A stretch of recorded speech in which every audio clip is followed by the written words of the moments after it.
नमस्कार दोस्तों, एक बार फिर से स्वागत है आपका हमारे चैनल इंस्पायर्ड स्टोरी पर।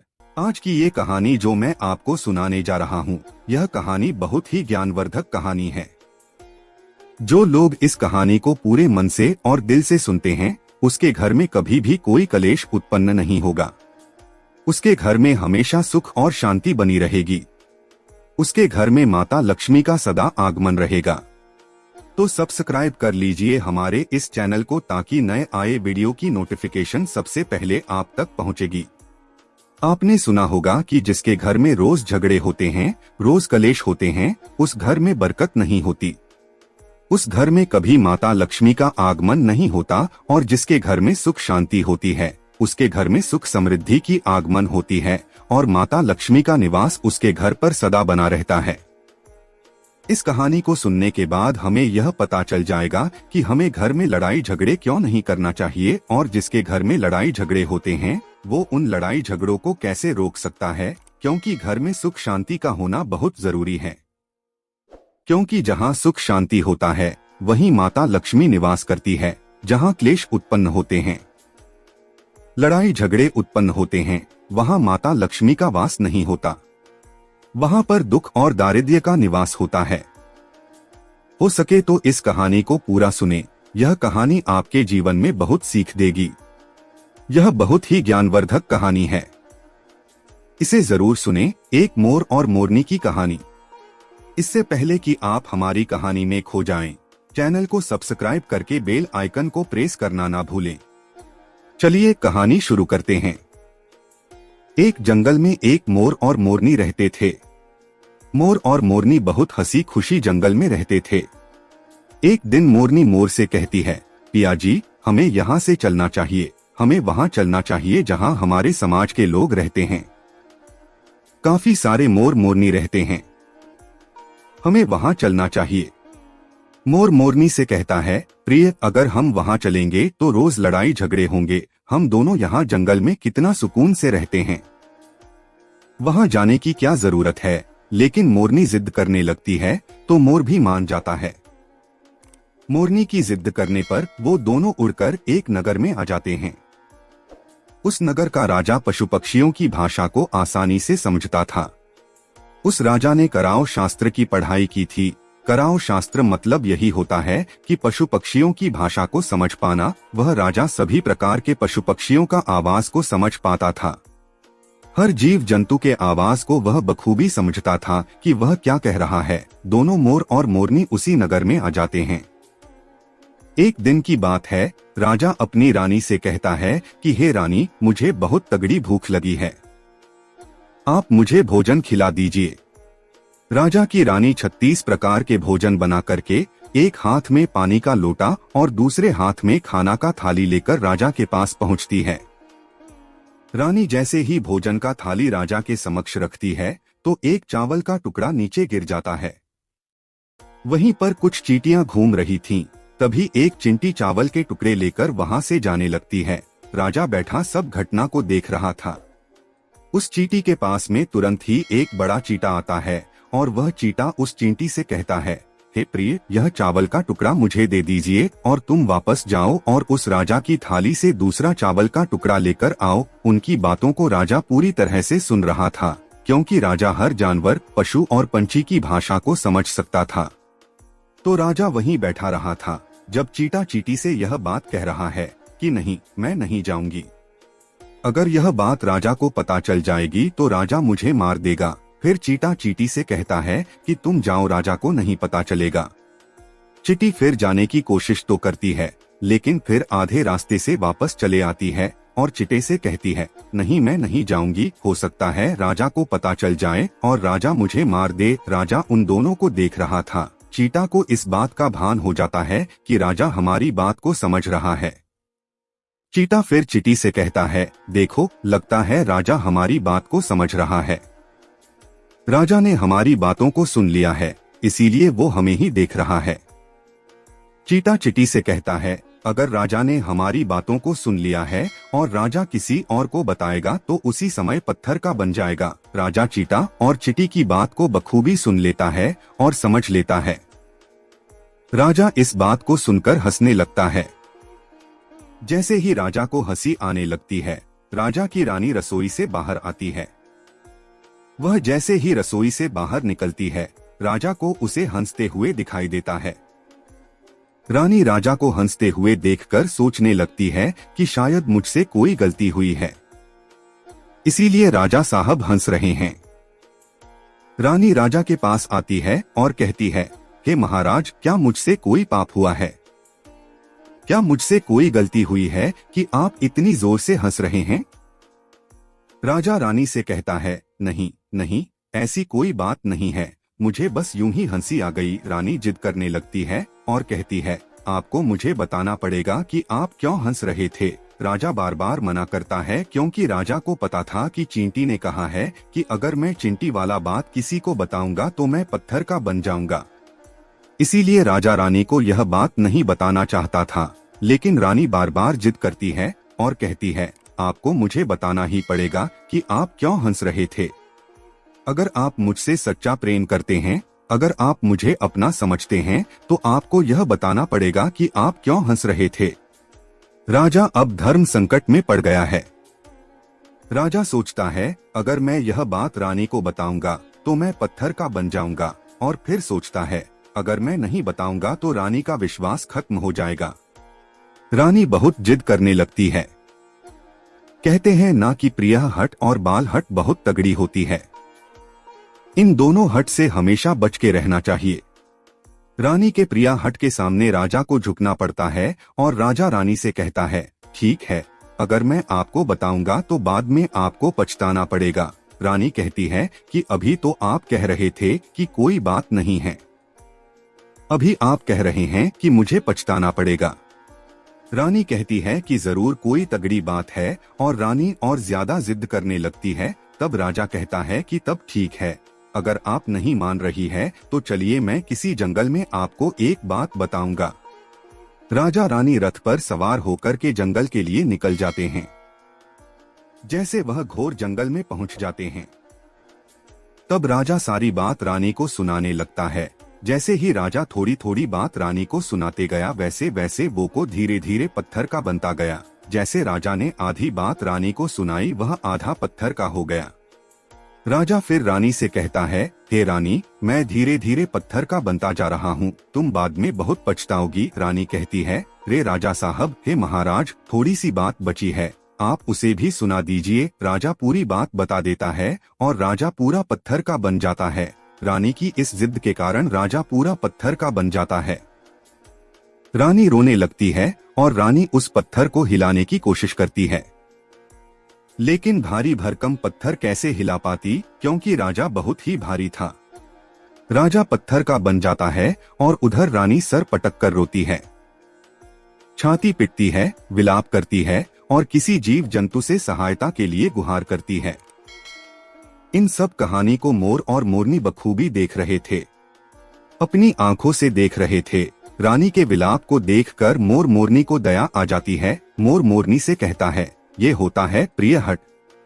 अपनी इसी प्रिय हट की वजह हम उस जंगल में कितना खुशी खुशी रहे थे और यहाँ चले आए। मोरनी मोर से कहती है कि प्रिय, ये रानी बहुत दुखी हो रही है, हमें इसकी सहायता जरूर करनी चाहिए। ये इतना विलाप कर रही है, इसकी ज्यादा तो सहायता हम नहीं कर सकते, लेकिन कम से कम इसको धीरज तो दे ही सकते हैं, यानी उसको विश्वास तो हम दिला ही सकते हैं। यही सोचकर मोर और मोरनी उस रानी के पास जाते हैं और जाकर के रानी को कहते हैं कि रानी साहिबा, जो हुआ वो तो गलत हुआ, लेकिन आप जरा धीरज रखिए, अपने आप को थोड़ा संभालिए। आपके पीछे पूरा राज्य है, राजा तो पत्थर का हो चुका है, अब आपको आपके राज्य का कारोबार आपको ही संभालना है।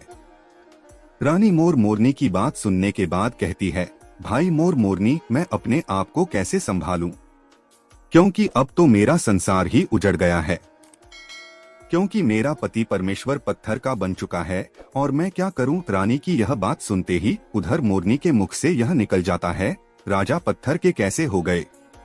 राजा तो इंसान थे, अच्छे भले थे, लेकिन ये पत्थर के कैसे हो गए? रानी वही बात बताने लगती है जो राजा ने चींटी वाली बात रानी को बताई थी। रानी वही बात मोर और मोरनी को बताने लगती है और रानी भी धीरे धीरे करके पत्थर की बन जाती है, और जब रानी पत्थर की हो जाती है और राजा तो पत्थर का हो ही चुका था। जब दोनों पत्थर के हो जाते हैं, उधर मोर मोरनी को चिंता सताने लगती है। उधर मोर और मोरनी बहुत दुखी हो जाते हैं। मोर मोरनी को यह चिंता सताने लगती है कि यह विपत्ति हमारे ऊपर भी आ सकती है, क्योंकि राजा भी उसी चींटी वाले बात से पत्थर का हो चुका है और रानी भी उसी चींटी वाली बात से पत्थर का हो चुकी है। मोर मोरनी से कहता है, हम पर भी खतरा मंडरा रहा है, क्योंकि तुम स्त्रियों से कोई भी बात छिपती नहीं है। मोरनी मोर से कहती है, पिया जी, यहाँ से हम दूर चले क्या? मोर मोरनी से कहता है, हे बेवकूफ, दूर जाने से क्या फायदा है? यह संकट तो धरती के किसी भी कोने में हमारा पीछा नहीं छोड़ेगा। यह खतरा तो हमेशा हमारे ऊपर मंडराते रहेगा। अगर जाने अनजाने में यह हमारे मुख से निकल गई तो हम भी पत्थर का बन जाएंगे। इसी बात को लेकर मोर और मोरनी बहुत दुखी हो जाते हैं, बहुत चिंतित हो जाते हैं। रात दिन उनको यह दुख खाया जाता है। यह सोचकर वे ना भोजन करते हैं और ना चैन से सोते। बस रात दिन उनको यही दुख सताती है, यही टेंशन रहती है कि यह बात उनके मुख से निकल न जाए। यदि हमारे मुख से ये बात भूल कर भी निकल गई तो दोनों पति पत्नी पत्थर का बन जाएंगे।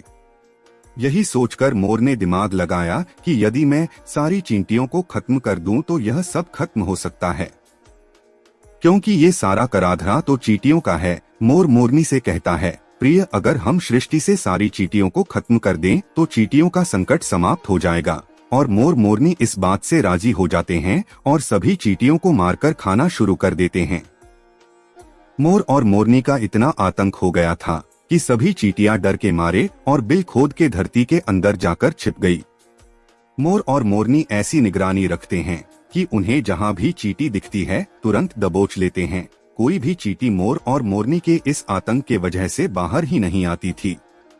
सभी चींटियों ने जमीन के अंदर अपना बिल बनाना शुरू कर दिया और जमीन के अंदर ही जाकर बैठ जाती।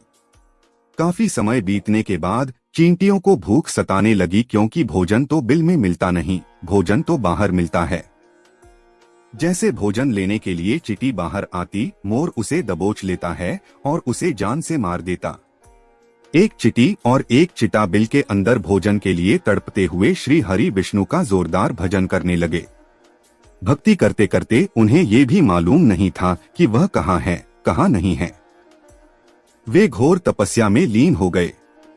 अंत में जाकर श्री हरि विष्णु उन्हें दर्शन देते हैं और भगवान विष्णु कहते हैं, चिटी चिटा, जो तुम्हें मांगना है मांग सकते हो, हम तुम्हारे भक्ति से प्रसन्न हैं। क्योंकि चिंटा और चींटी ने निरंधार भक्ति की थी, ना ही कोई जल ग्रहण किया, ना ही अन्न। इसलिए भगवान विष्णु बहुत जल्दी प्रसन्न हो गए और आकर कहने लगे, जो तुम्हें मांगना है मांग सकते हो, हम तुम्हारी भक्ति से बहुत प्रसन्न हैं। उधर चिंटा और चींटी ना जाने कितने दिनों से भूखे और प्यासे थे। दोनों एक ही बात कहते हैं, हे प्रभु, अगर आप हमें वर देना चाहते हैं तो हमारे पेट में गांठ लगा दीजिए। उन्होंने सोचा, अगर हमारा पेट नहीं होगा तो हम बाहर क्यों जाएंगे और मोर मोरनी हमें नहीं खाएंगे, इसीलिए उन्होंने मांगा, हे प्रभु, हमारे पेट में गांठ लगा दीजिए। भगवान विष्णु कहते हैं, तथास्तु, और चींटियों के पेट में गांठ लग जाती है। आज भी उन चींटियों के पेट में गांठ लगी हुई है। चींटियों का पेट नहीं होता। फिर चिंटा और चींटी भगवान विष्णु से कहते हैं, प्रभु, हमारे पेट में तो गांठ लग गई है, लेकिन अभी भी हमें मोर और मोरनी से खतरा है। मोर और मोरनी हमारे इंतजार में अभी भी ऊपर जमीन पर बैठे हैं और जैसे ही वे लोग हमें देखेंगे वे हमें मार देंगे। भगवान विष्णु मोर से कहते हैं, हे मोर, तुम चींटियों का शिकार करना बंद कर दो। इसमें चींटियों का कोई दोष नहीं है। जो दोषी था वो राजा था, क्योंकि राजा ने कराओ शास्त्र की पढ़ाई की थी, इसीलिए वो सभी जीव जंतु का भाषा को समझने में सक्षम था। उसके साथ साथ वो जिन भाषा को समझता था उनका रूप बदलने में भी सक्षम था। पशु पक्षियों का वह रूप धारण किया करता था और जब वह राजा रूप धारण करता था उन पक्षियों के साथ संभोग भी किया करता था, और जब वो पशु पक्षी गर्भ धारण करते थे तो वो उन्हें छोड़ करके इंसान बन जाता था और फिर ऐसी पशु पक्षियों पर वह जोर से हंसता था। इसकी ऐसी मूर्खता के कारण ही आज ये राजा पत्थर का बना पड़ा है। मोर कहता है, हे प्रभु, उनकी पत्नी का उनकी रानी का क्या दोष है। श्री हरि विष्णु कहते हैं कि उनकी पत्नी भी उनके इस पाप में भागीदारी है, क्योंकि उनकी पत्नी अगर उनको रोकती तो वह इतना बड़ा पाप नहीं करता। इसीलिए उनकी रानी भी इस पाप की भागीदारी है, इसलिए आज वो भी पत्थर का बन चुकी है। श्री हरि के समझाने के बाद मोर उनसे कहता है, हे प्रभु, पर इस बात को हम किसी और से कहेंगे जो कि रानी ने हमें सुनाई है, तो क्या हम पत्थर के बन जाएंगे। श्री हरि विष्णु कहते हैं कि तुम्हारा यह श्राप अब समाप्त हो चुका है, तुम्हें किसी से कहने पर कोई फर्क नहीं पड़ेगा। आप किसी से भी कह सकते हैं, तुम्हारे ऊपर से खतरा टल चुका है। मोर और मोरनी बड़ी प्रसन्न हो जाते हैं। उनका खुशी का कोई ठिकाना नहीं था। श्री हरि विष्णु अंतर्ध्यान हो जाते हैं और चले जाते हैं, और इधर मोर मोरनी का खुशी का कोई ठिकाना नहीं था। अगर किसी जानवर को, किसी पशु को खुशी होती है तो वह झूमने लगता है, नाचने लगता है। यही बात मोर के साथ हुआ। मोर को जब ये पता चला कि उनके ऊपर से खतरा टल चुका है तो वो खुशी में नाचने लगा, जोरदार नाचने लगा। उसकी खुशी का कोई ठिकाना नहीं था। वह खुशी के मारे पागल हो रहा था। फिर जैसे ही मोर खुशी के मारे अपने पैरों के नीचे देखता है कि फटे बदसूरत पैर मोर के बने हुए थे, मोर अपने पैरों को देखकर रोने लगता है। मोर सोचने लगता है कि पहले मेरे पैर इतने सुंदर थे, लेकिन आज इतने फटे और गंदे कैसे हैं। मेरा पूरा बदन सुंदर है, लेकिन मेरे पैर इतने फटे और बदसूरत कैसे हैं। मोर के पैरों का फटने का कारण चींटी खाना था, क्योंकि उसमें बहुत सारी चींटियां मार मार कर खा गई थीं और मोरनी भी उन्हें खा गई थी, इसीलिए उनके पैर फट गए थे। आज भी कोई इंसान अगर चींटी खाता है तो उसके शरीर में छोटे छोटे दाने पड़ जाते हैं। यदि आप ज्यादा मात्रा में चींटी खाओगे तो आपका बदन भी फटने लगेगा। सांप केंचुली क्यों छोड़ता है? क्योंकि सांप चींटी खाता है और इसीलिए उसके शरीर में फट जाता है, अलग हो जाते हैं।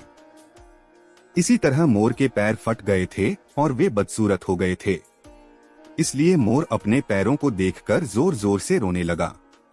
मोरनी मोर को धीरज रखवाती है और कहती है, जो हुआ वो तो हो गया, रोने से क्या होगा। मोर नाचता और जोर जोर से रोता है, इसलिए उसकी आंखों से आंसू की धारा बह रहे थे। मोरनी मोर को धीरज रखवाती है और उसके आंसुओं को नीचे गिरने से रोकती, लेकिन रोक नहीं पाती। मोरनी के हाथ तो है नहीं, लेकिन अपनी चोंच से एक एक आंसू को उठाती और अपने मुख में रखने की कोशिश करती, लेकिन कितना अपने मुख में रखती, सीधे मोरनी के पेट में चले जाते। इस तरीके से हर बार मोरनी मोर के आंसुओं को रोकती और मोर नाचता और खूब जोर जोर से रोता। मोर के आंसुओं को देखकर और मोरनी के प्यार को देखकर भगवान श्री हरि फिर से दर्शन देते हैं और मोरनी को आशीर्वाद देते हैं और कहते हैं कि तुम्हारा प्रेम ऐसे ही सदा बने रहे। इस आशीर्वाद के वजह से अब इसे आशीर्वाद समझिए या श्राप, इसकी वजह से मोर कभी संभोग नहीं कर पाता, क्योंकि मोर जब नाचता है तो उसकी आंखों से आंसू गिरते हैं और उन आंसुओं को मोरनी चुगती है और उसी आंसुओं के कारण मोरनी गर्भवती हो जाती है। भगवान श्रीहरि मोर और मोरनी को आशीर्वाद देते हैं और कहते हैं कि तुम्हारी भक्ति धन्य है और तुम धन्य हो। एक समय ऐसा भी आएगा कि तुम्हारे पंख को हम मुकुट बनाकर धारण करेंगे। इसलिए कहते हैं कि जब श्री कृष्ण के रूप में श्री हरि धरती पर आते हैं तो वह मोर का पंख अपने मुकुट में धारण करते हैं। इस कहानी में बस इतना ही और हम आशा करते हैं कि इस कहानी से आपको बहुत कुछ सीखने को मिला होगा।